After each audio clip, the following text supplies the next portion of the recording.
Shabbat Shalom, glory and honor to our Father Yahweh, the creator of heaven and earth, the sea, and all that, in them is, and glory and honor to Messiah Hawashai, the blood atonement for our sin, our high priest, our future king, and the prophet that reveals to us the Father's words. Glory and honor to the Father Yahweh, and glory and honor to Messiah Yahweh. Greetings to the 12 awakening tribes under the blood of the same Messiah and the grace of the same Father. Glory and honor to the Father and to Messiah, and greetings to the 12 tribes of Israel. Greetings also to the chat, Brother Castle King, Sister Cross, Brother Superstar, Yafi, Brother Gary Joseph, Channel BDB, Azariah by Israel, Sister Ann, Brother Lonnie, Sister Josie, and Brother Frank. Only One Way, Sister Odyssey, Greg Hamilton. Greetings to all of you. We're going to continue our study today in Ezekiel, going into chapter 19. And this chapter is regarding a lamentation. And we'll talk more about that in a moment. But it's the subject of the chapter. It's a parable about a lamentation that the Father has for Israel. And we'll talk more about that. First, I want to give you an update, and I want to thank you all for your prayers. As you saw, it was very difficult for me to go to Arizona and see my mother. Not difficult for me to get there, but emotionally difficult for me to face it. But I want to tell you, I was praying. I had asked my youngest son to pray also, because he had been in touch with my mother. He had been in touch with my mother for a while. But I called him first, because when I received the Spirit of the Most High waking me up at 2:30 in the morning about a month ago, telling me to go, it's time to see your mother, I couldn't call her. That's how powerful an influence she has over me. I could not call her. And I don't know if any of you can understand that, but I suspect some of you can. So I thought, okay, let me contact my son, because I know he had been in touch with her. So I contacted him and I said, how's my mother? And he said, she needs to see her son. So I needed to pray, because I knew what the Most High. And after a while, I'm going to tell you, you will get to know when the voice of the Most High is talking to you. You may not understand it right away. Don't look to understand it right away. When he needs you to understand it, you will. Remember that. When he needs you to understand it, he will.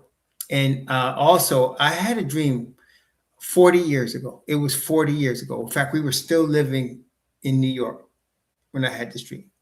And I had a dream that I was in a car with my mother, but she was different. She was still the same, but different. And we pulled up to this building, a tall building. We went up an elevator, and we walked in off the elevator to a birthday party. And it was a birthday party for a little baby. And when the last day I was there with my mother, that dream came to me, because I never understood what it really meant until this week. You see, my mother has changed. She's still the same person that I know, but she's changed. And the baby, and when you have a dream with a baby, it always represents a new beginning. It was a birthday for the baby. It was the new birth of my mother. And so let me tell you, when I came to see her, I was nervous. I couldn't sleep the whole night before. I left Orlando, I think it was a 6 o'clock flight. And I got to, it was a 9 o'clock flight. And I got to Phoenix at 10:30 their time, which is about 1:30 our time. So it was a long flight, direct flight. Got the rent-a-car, and I was headed over. And my son had given me her address. So I was headed over, and I was nervous. And when I got to, she lives in basically a trailer park she lives in. And I went to the address, but didn't know which trailer it was, because he didn't give me the number. And I kept circling, and then I called my son, and he gave me the number. And I circled, and I came to the one where she was at. And I came up to the door, and I rang the bell. She has a ring buzzer. I rang the bell several times. Nobody answered, but the door was unlocked. So I walked in. And when I walked in, I heard her. I didn't say anything. And I said, hello? Then I said, hello? And she came out of the bedroom and she saw me. And at first, it's like with my father, she was shocked. And she said, and she looked at me. And then she came running and she hugged me. She said, my son. And she hugged me real tight. And it went good from there. It went better. It went good from there. And then my son came later that morning. I was already there. My mother and I were talking. There was a lot of tears from both of us. And it worked out much better than I could have anticipated. And I really want to thank you all for your prayers, because this morning, like, I called her yesterday when I got home. It was a 7-hour flight yesterday. Yes, it was crazy. And a lot of y'all can make 7-hour flights before. OG like me, Unc like me, 7 hours flight took a lot out of me. So when I got home yesterday, my wife had made me some dinner. I ate it. And then I laid back, and then I took a shower, got my pajamas, and went to sleep. So I called her this morning. And I want to tell you what was so wild. I cannot remember ever this happening in my whole life. I got on the phone with my mother this morning.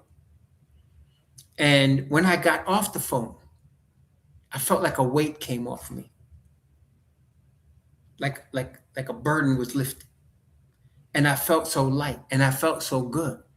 And I thought to myself, I just got finished talking to my mother. It was so weird. I had never had I'm 65 years old. I never had a conversation like that with her, ever. And I'm going to tell you what happened. She changed, and I changed.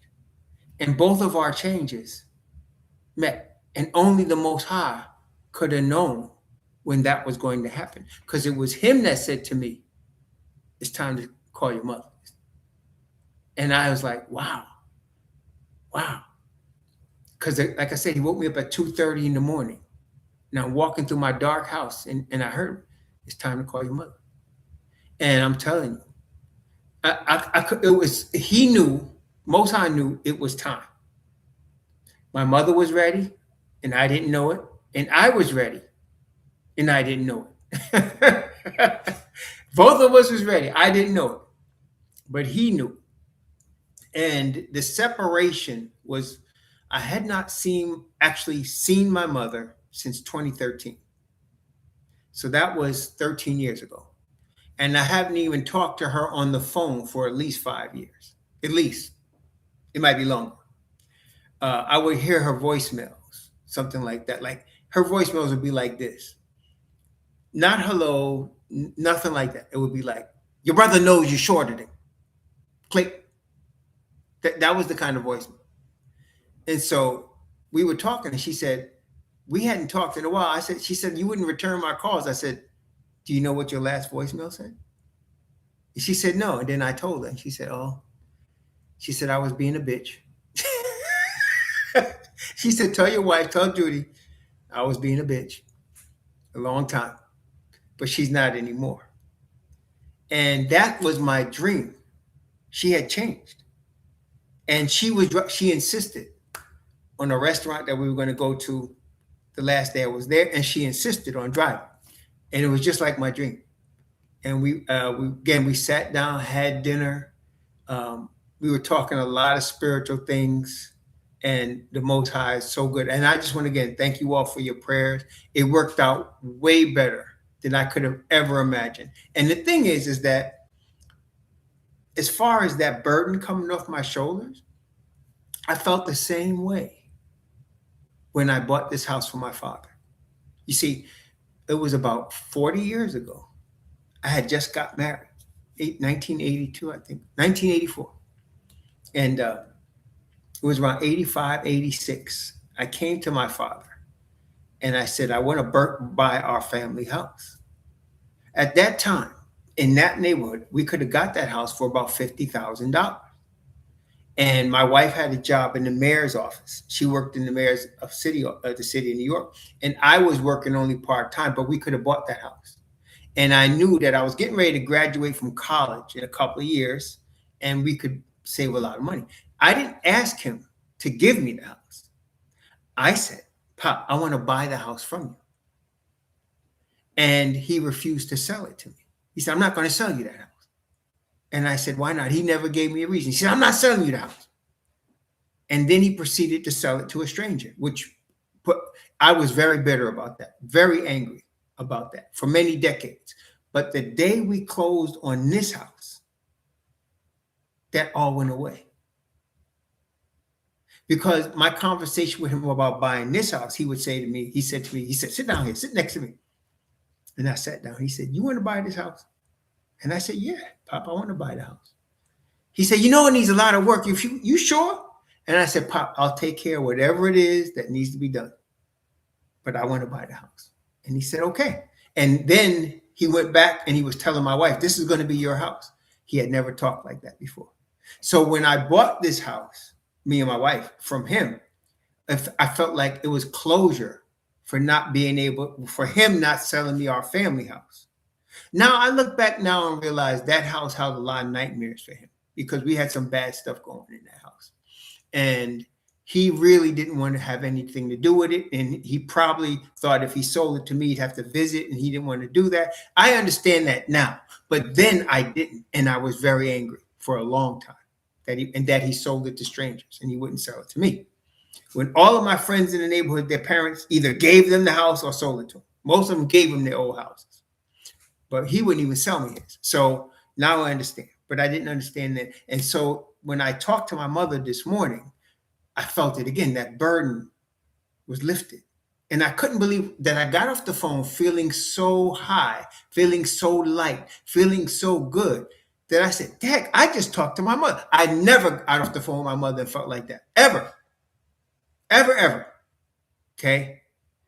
And so, wow, I was like, wow. And when my wife came out from the bathroom, she showered and got ready for work. I said, I just talked to my mother. And I felt like I could conquer the world. Really, I did. And man, all I can say to you is, I hope you get to experience that. That's all I can say.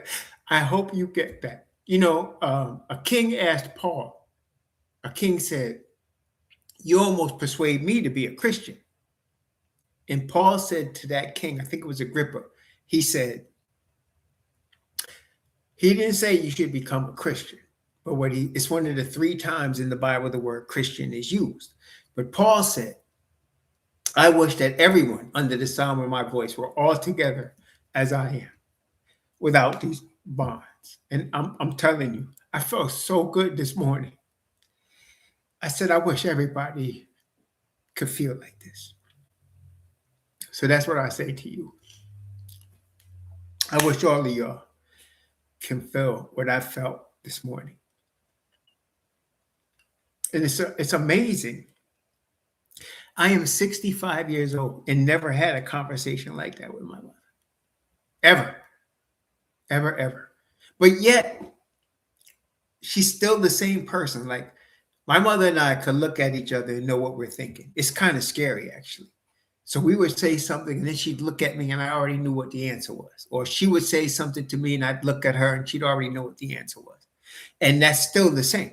And she's still the same person. My mother always had fancy furniture.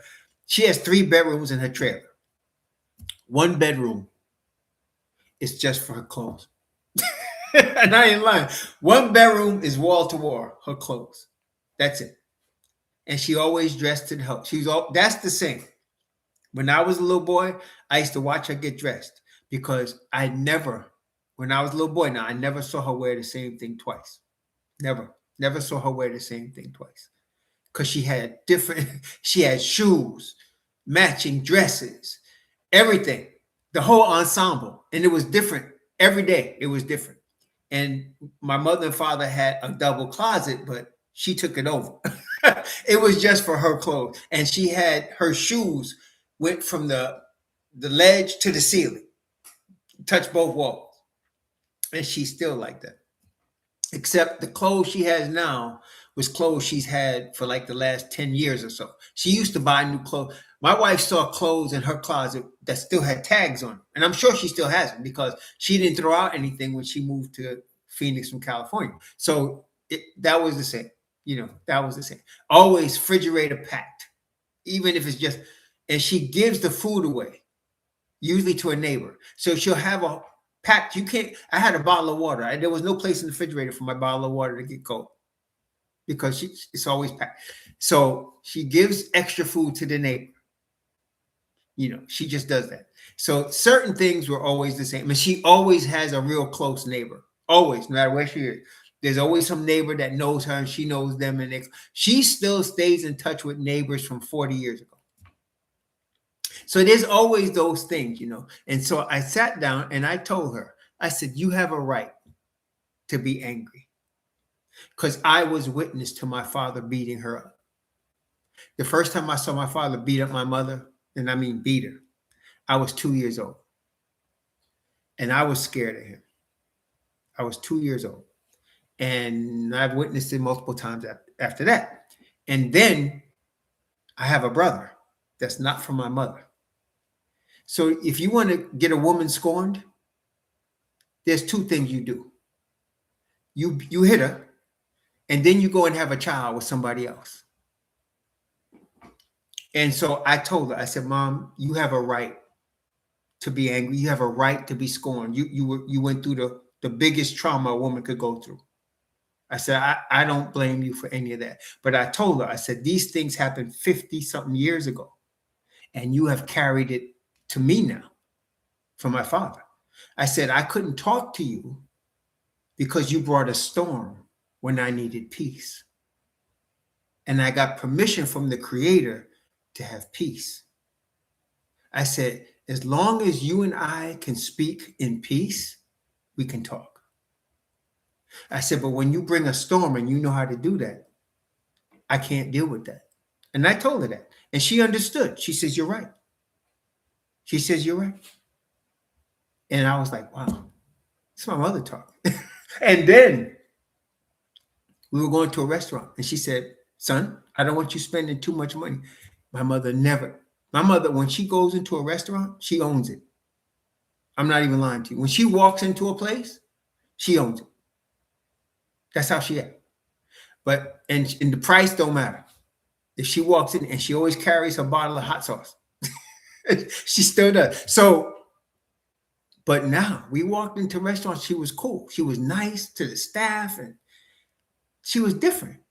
She still had that air like she owned the place, but she wasn't being belligerent about it. She used to be very belligerent, but she wasn't. She walked in, said hello, knew the staff's name, sat down, pulled out her hot sauce, which I like. And I like the hot sauce too. We like to say, she said, you want some? I said, yeah. and it was good too. But man, I was like, wow. So there were things that were the same, that were her, but yet there were things that changed. So certain things I had never seen her say or do before, So, and then myself, I was being prepared for any onslaught to try to stay cool and not trip. That was my goal. And you guys, again, y'all were praying for me, and I thank you for that. But yeah, it was my mother sat me down when I was about 8 years old and said, promise me you will never hit a woman. I said, I promise, Mom. And I never have. Never even came close to it. Would never do it. Okay? Would never do it. But she's the one. And from what I saw, it wasn't hard for me to say, no, I won't do that. I won't do that. So it was a blessing, man. Great, great blessing. Like I said, I wish all of y'all can feel how I felt this morning. Talk about redemption, man. Whew. Wow. It really was beautiful, man. And so it was peace when I got off the phone with her today. It was peace. And I'm still kind of in awe. Like it's going to end at any time. Like maybe she won't be like that tomorrow. But I just got to believe and just keep trust in the Most High, keep trusting the Most High. Wow, it was amazing, though. Praise the Most. I just really praise the Most High again for your prayers, and really did. The Most High did run ahead, that everything set up for me, and for her, and for us. Praise the Most High. Well, enough of that. All right, so Ezekiel chapter 19. Ezekiel chapter 19. Now, we went through 18, and we saw how angry the Most High, or should I say disappointed, he was in his people. Okay. And what you're witnessing here in the book of Ezekiel, especially in the chapters 18, 19, and 20, you're witnessing the anger, the sadness, and the indignation. So it's like this. Remember I told y'all about when I came home with a D in algebra and how my father reacted up into that? See, all my friends had trouble with math. So everybody would get D's and C's in math in my neighborhood. So it's all right when it's other children. You understand? There are things that other children are allowed to do that your child will come and say, why can't I do it? Right? There are things you saw other children do. You said, well, why can't I do that? No. Right?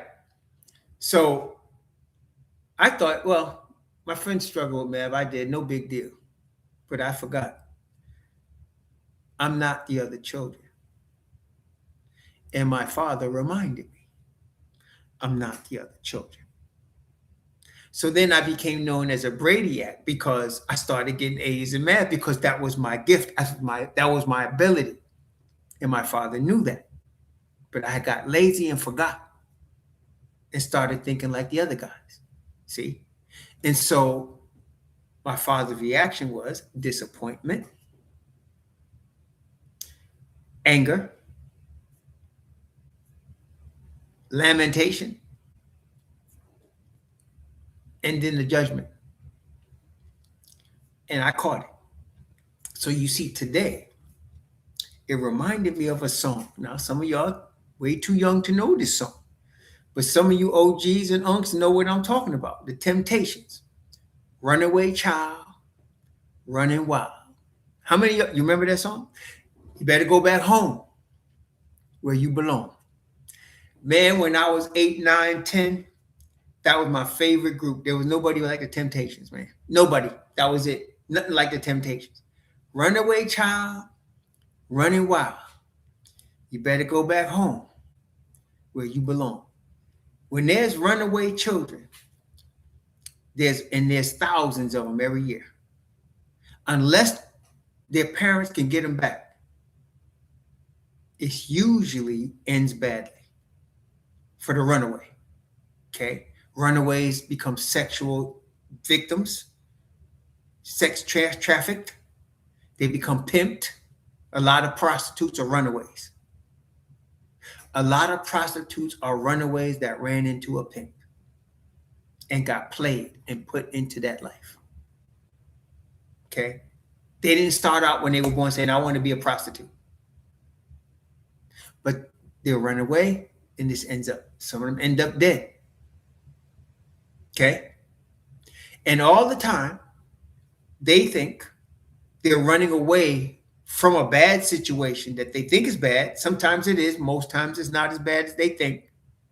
And they think they're going to a better situation. This is us. We were in our Father's house. And we decided we're tired of his rules. Right? We decided we're tired of his rules. Tired of these rules. And we decided, as we saw in chapter 18 of Ezekiel, to go to the other nations and be like them. But there's a problem with that. See, as we said, he said, you only have I known of all the families of the earth. Therefore, I will punish you for on your sins. See, brothers and sisters, a lot of people don't understand this, but the Bible is plain. He's only chosen one people. See, those are his children. Those are his servants. He says to us in Isaiah, you are my witnesses. Look, Isaiah chapter 43, I believe it is. Isaiah chapter 43. Make sure I got that right.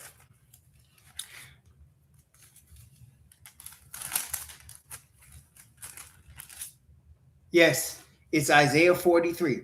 Isaiah 43, and he says it also in Isaiah 44. Isaiah 43.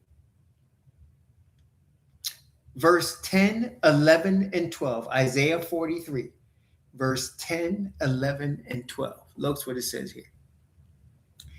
And this is the Most High speaking to his people through the prophet Isaiah. Ye are my witnesses, saith Yahweh, and my servant whom I have chosen. See, there's not two of those. One. That ye may know and believe me and understand that I am he. Before me there was no God formed, neither shall there be after me. I, even I, am Yahweh, and beside me there is no Savior. I have declared and have saved and have showed when there was no strange God among you. Therefore, ye are my witnesses, saith Yahweh, that I am God. Moses said, remember, who should I tell the children of Israel sent me? He said, Ahiah, Ashar, Ahiah. What is that? Y'all know. He said, tell the children of Israel, Ahiah, Ashar, Ahiah. I am sent me to you. In other words, I exist, that I exist. I am. And his name, Yahweh. Yahweh.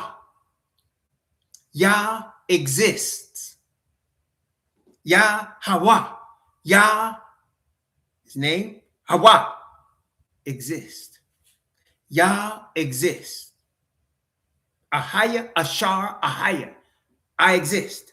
And he said, we are his witnesses. We are his witnesses that he is. Okay, we are his witnesses. So because he only picked one nation to be his witnesses, he hasn't picked 10 nations. He hasn't even picked 2. He picked 1 to be his witnesses. Therefore, he's going to work with you. And in working with you, that means there's some grace, there's some mercy, and there's some butt whoopings. There's some grace, there's some mercy, and there's some butt whippings. And it all encased in his love for us. Just like my father loved me. And there was some grace, there was some mercy, and there was some butt whippings. Okay? You understand? So he only chose one people. You know, Amos 3, verse 3, verse 1, 2, and 3. Psalm 147, 19 and 20. Deuteronomy chapter 14, verse 2. Right? He only chose one person, one group, one nation. And he said, you are my witnesses. We just read Isaiah. Wait, Isaiah chapter 44. Isaiah 44. This is important, brothers and sisters. I'll tell you why in a second, but this is real important. Isaiah 44, verse 8. Isaiah 44, verse 8. Fear ye not, neither be afraid. Have not I told thee from that time and have declared it? Ye are even my witnesses. Is there a God beside me? Yea, there is no God. I know not any. Brothers and sisters, people don't understand. But everybody that worships something uses the word God. Am I wrong? Everybody that worships something, even the Muslims, when they call him Allah, they say that is God. Everybody calls whoever they believe the creator or the Most High, the leader of their religion to be, is God. Correct?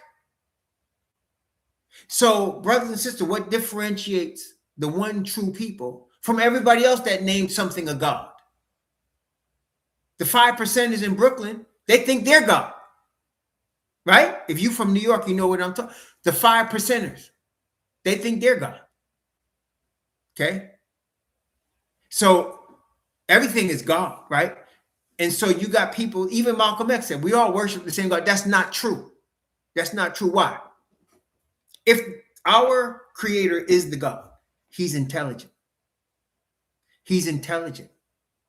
Why does that matter? He's not going to tell you and me, don't eat pork, and then go tell Gentiles, eat pork. If you want to be with us, eat pork. He's not going to do that. He's not going to say to you and me, you have a high priest in the third heaven after the order of Melchizedek. But then go tell people, listen, you need to pray 5 times a day to Saudi Arabia. Does that make sense? No, seriously, does that make sense? He's not going to tell you and me, I have made a covenant with Abraham and you are their children forever. And then say, you need to worship this chubby man named Buddha. What is that? The creator is intelligent. He's not going to tell different nations to worship him different ways. Okay? Look, we had a president, what I would consider, I'm not trying to be prejudiced, obviously, but the funniest name of any U.S. president is Barack Hussein Obama. Even he said, I got a funny name. For a U.S. president, that's usually a white man, his name was Barack Hussein Obama, right? So when people would address him, he would be Mr. President or President Obama. Am I lying? He would be Mr. President or President Obama. It did not matter if he was in the United States or China or Russia or Ghana. He was always Barack Hussein Obama, President Obama. It didn't matter what language. You hear me? You feel what I'm saying? So it could have been in South Korea, and he's meeting the South Korean president, and the South Korean president meets him on the tarmac. What's he going to say? What's he going to say? President Obama. That's what he's going to say, because that's his name. It doesn't. Now, this is President Barack Hussein Obama we're talking about. But listen now, we're talking about Yahweh. Yah. That's his name. Look, Psalm 68. Psalm 68. What did it say here? Psalm 68. Look here. Verse 1, 2, 3, and 4. Verse 1, 2, 3, and 4. Watch carefully now. Psalm 68, verse 1, 2, 3, and 4. Watch now. Let God arise. I'm going to read it just as it says in the King James, and you will understand why in a moment. Let God arise. Let his enemies be scattered. Let them also that hate him flee before him. As smoke is driven away, so drive them away. As wax melteth before the fire, so let wicked perish at the presence of God. Let the righteous be glad. Let them rejoice before God. Yea, let them exceedingly rejoice. Sing unto God. Sing praises to his name. Extol him that rideth upon the heavens by his name. And it says here, Jah, J-A-H. Some of y'all already know. But let's keep going. And rejoice before him. So his name here is Jah, which we know to be Yah. Why do we know that? Why do we know that, brothers and sisters? For the audience that may not know, can you tell them why does Jah, see, the Jamaicans, you know, my mother, 85, she still works. She refuses to stop working. I said, that's the Jamaican. I said, that's the Jamaican in you. You just work all the time. She refuses to stop working, 85 years old. But what? Why? Because there was no J in the English alphabet until late in the 17th century. There was no J. in the English alphabet. And in fact, if you were to look into the original 1611 King James, you would see this, I-A-H. That's what it would say. It would say I-A-H. You say, what? Yeah, because there was no J's. In the original 1611, which you could get access to online, King James Bible, Psalm 68 verse 4 says, Yah, Yah, I-A-H, Yah, which we use the Y. It's how you say it, Yah. Okay? So he has a name. Extol him by his name, the Bible says. Yah. That's his name. Okay? Let's go to Ezekiel.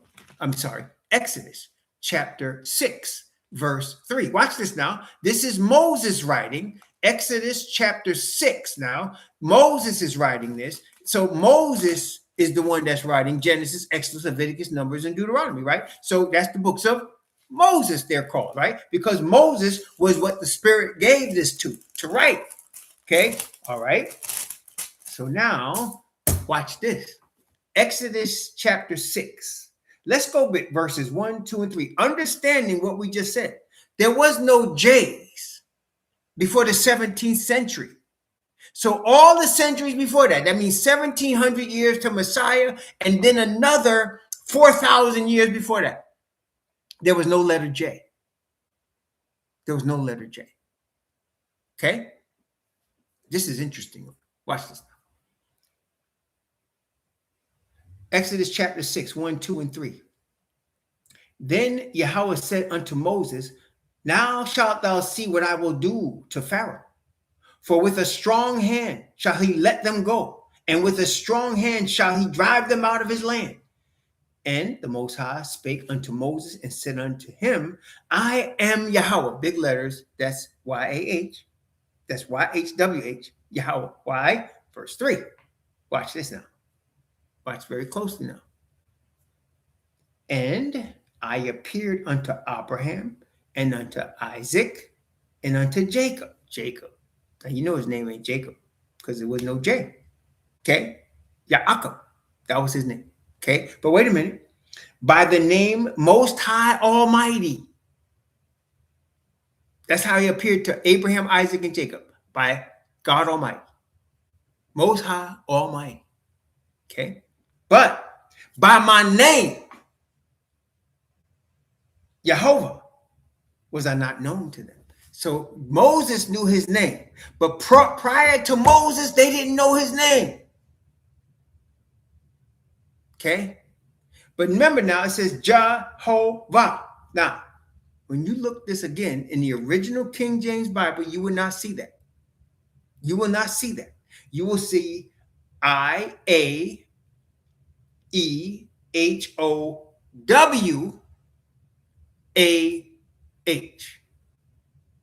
W. See, in the Old English, the V is Wa, and the W is Va.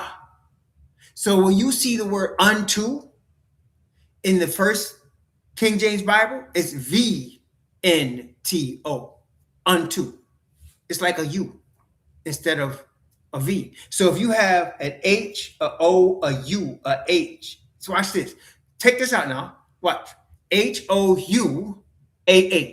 How do you say that? H-O-U-A-H. How do you say that in English? H-O-U. See, that's a V there that throws everybody off. But if you see the original King James, it's not sounding a V. It's sounding unto, like H-O-U-A-H. How do you say that? How do you say that? Come on, tell me. How do you say that in English? Spell it out. How do you give me the linguistics?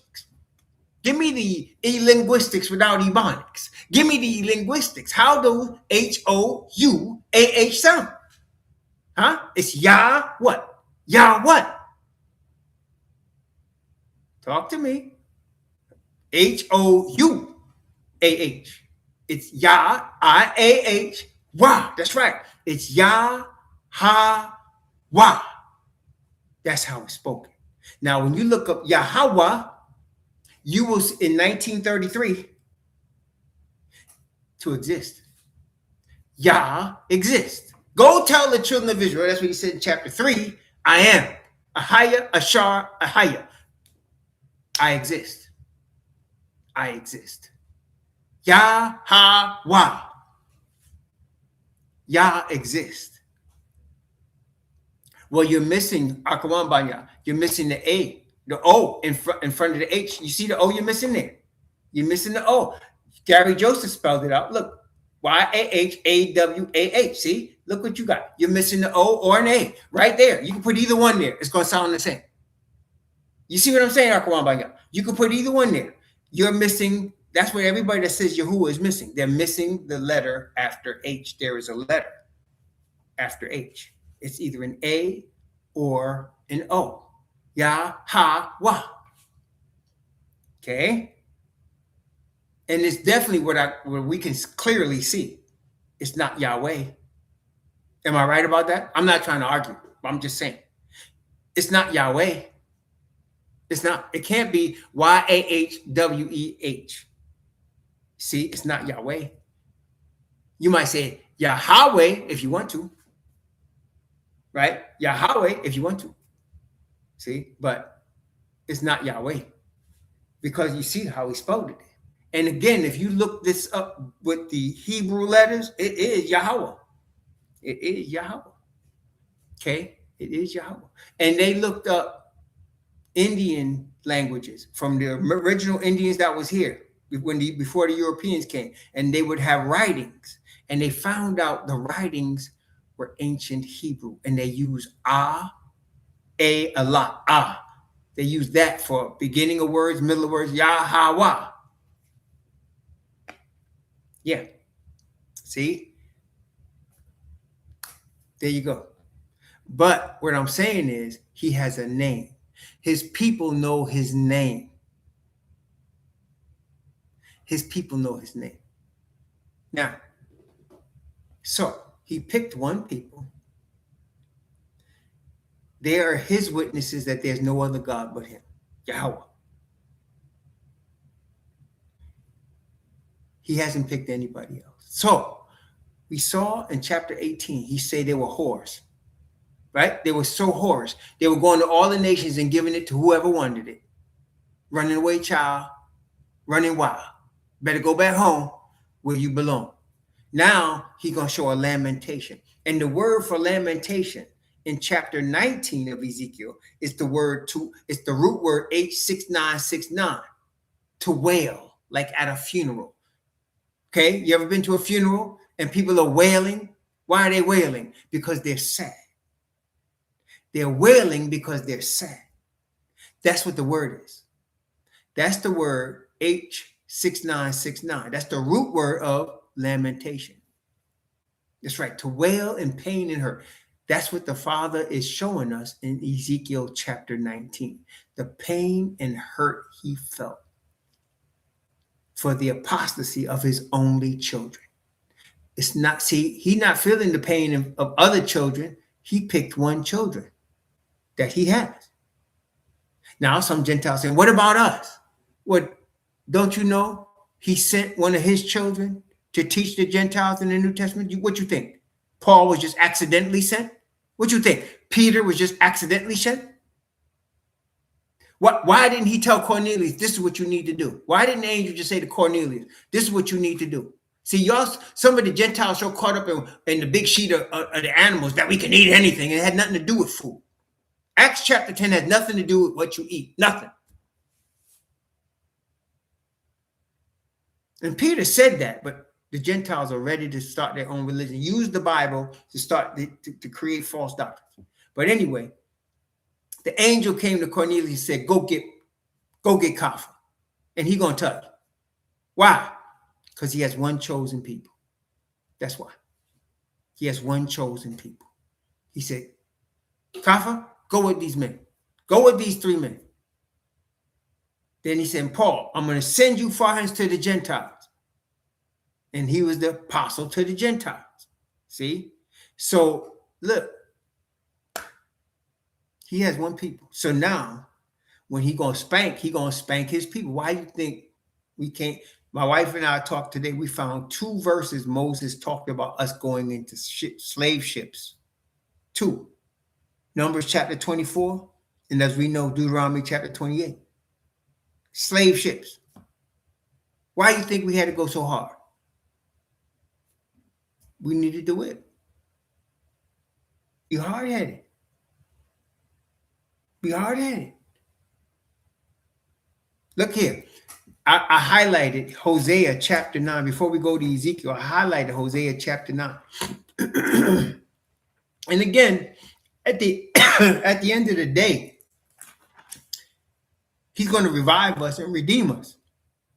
Remember, and of course, the Bible says it all over the place. At the end of the day,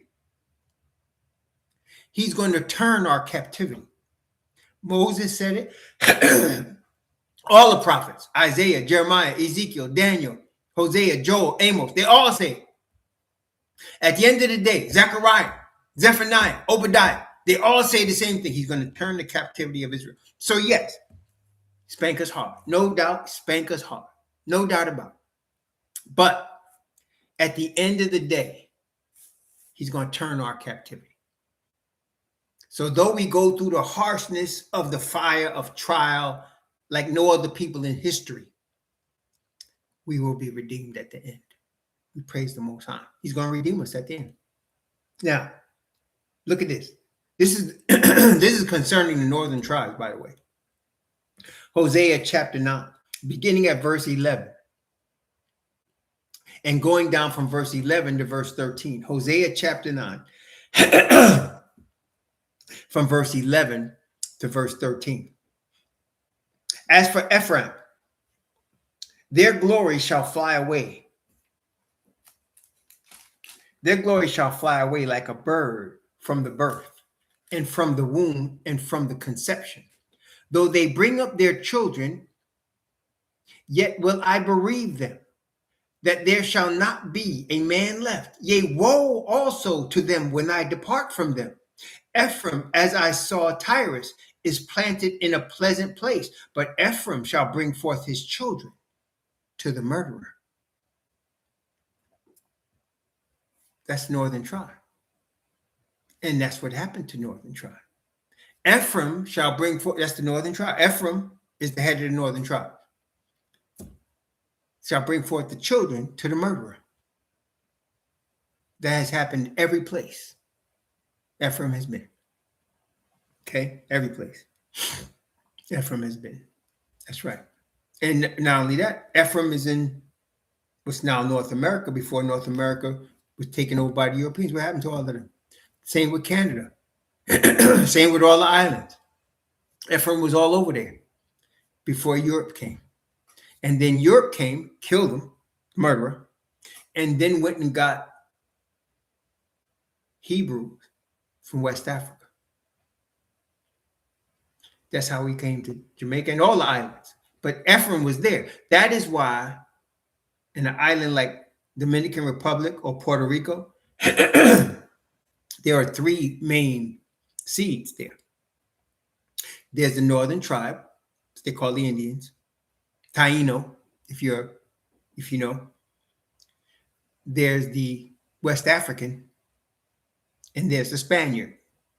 If you're from Dominican Republic, Puerto Rico, Cuba, any place that speaks Spanish, you have these three in your DNA. I can guarantee you that.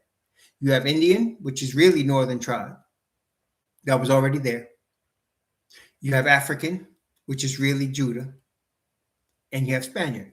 And your name is the Spanish slaveholder that owned your family. That's your name if you're Spanish. That's your, whether it's Hernandez, Diaz, Gonzalez, your name is after a Spanish slaveholder that owned your family. Okay?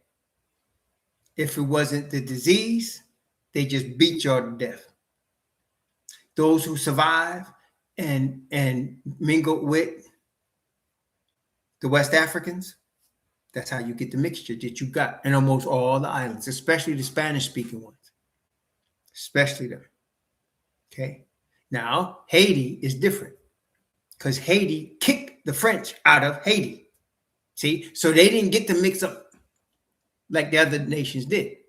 because Haiti kicked all the French out, kicked them out. And that's why to this day, all the nations hate Haiti. Okay, there you go. So he said, woe unto them when I depart from them. See, now that's what Lamentation is about. Ezekiel chapter 19. Ezekiel chapter 19. See, the Bible tells us everything, man. All we have to do really is read it. It tells you everything. There's no secret that the Bible doesn't reveal to us. From who we are, how we got here, and where we're going. It tells you everything. Praise the Most High. Okay. Ezekiel chapter 19. Beginning at verse 1. Okay. Ezekiel chapter 19. Beginning at verse 1. Moreover, take thou up a lamentation for the princes of Israel. So now he's going to speak, I want to say a speech, but he's going to prophesy in a wail, a wailing, a lamentation, a funeral about the princes of Israel. So chapter 18, he called them whores. Chapter 19, he's going to have a lamentation about them. Okay. Verse 2. And say, what is thy mother? A lioness. She lay down among the lions. She nourished her whelps among the lions. Originally, right? The lions, right? The lions, which are led by the tribe of Judah, the Lion of Judah. Okay. Verse 3. And she brought up one of her whelps. It became a young lion, and it learned to catch the prey, and it devoured them. And nations also heard of him. He was taken in their pit, and they brought him with chains into the land of Egypt. Follow me now. Now, when she saw that she had waited and her hope was lost, she took another of her whelps and made him a young lion. And he went up and down among the lions, and he became a young lion and learned to catch the prey and devoured men.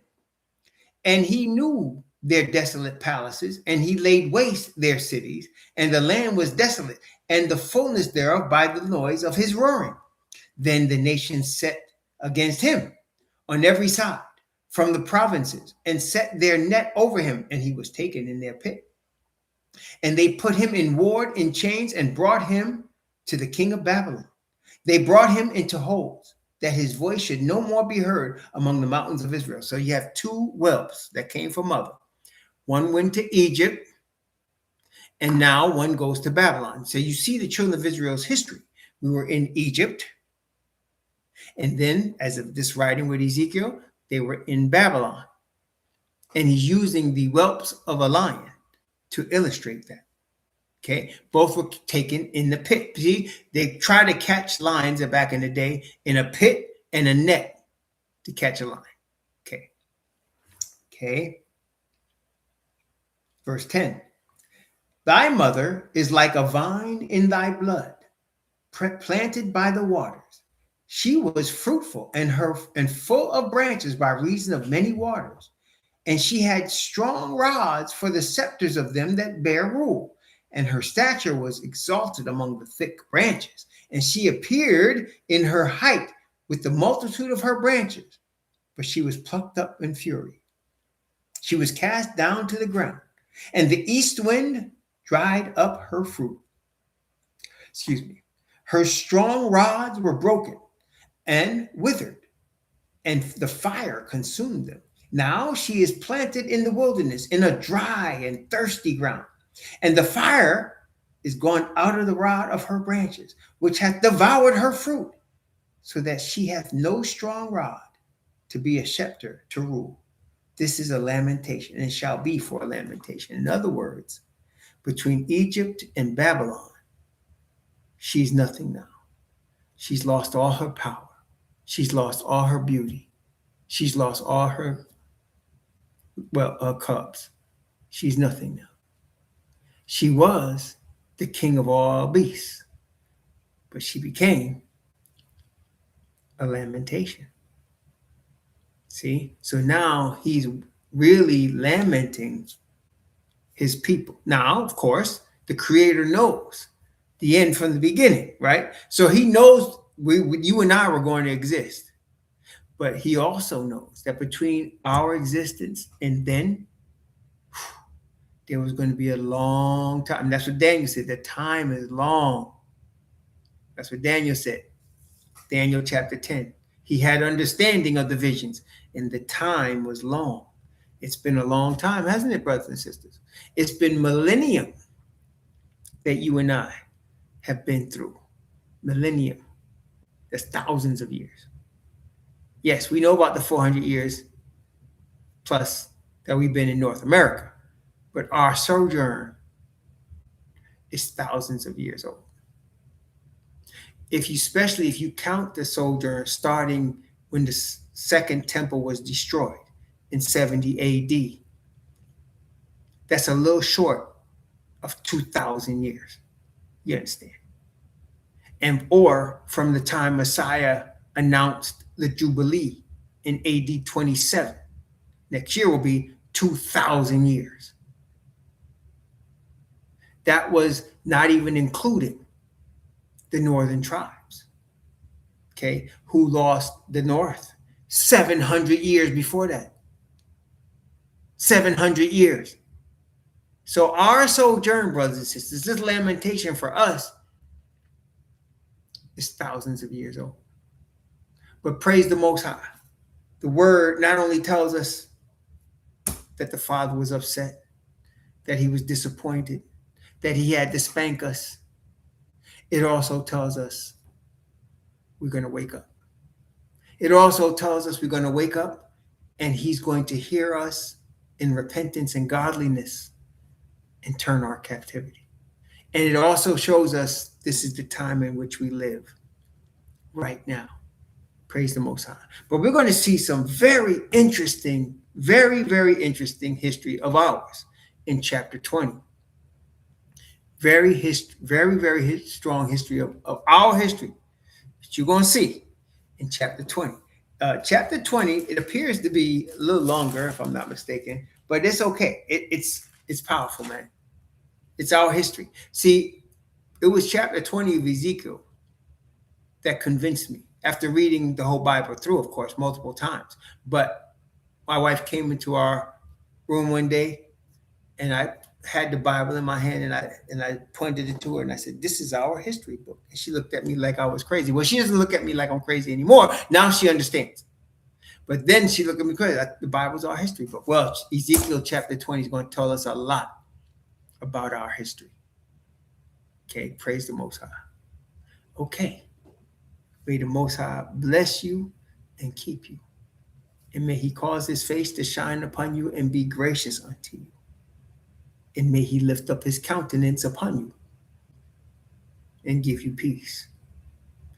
Shalom, family.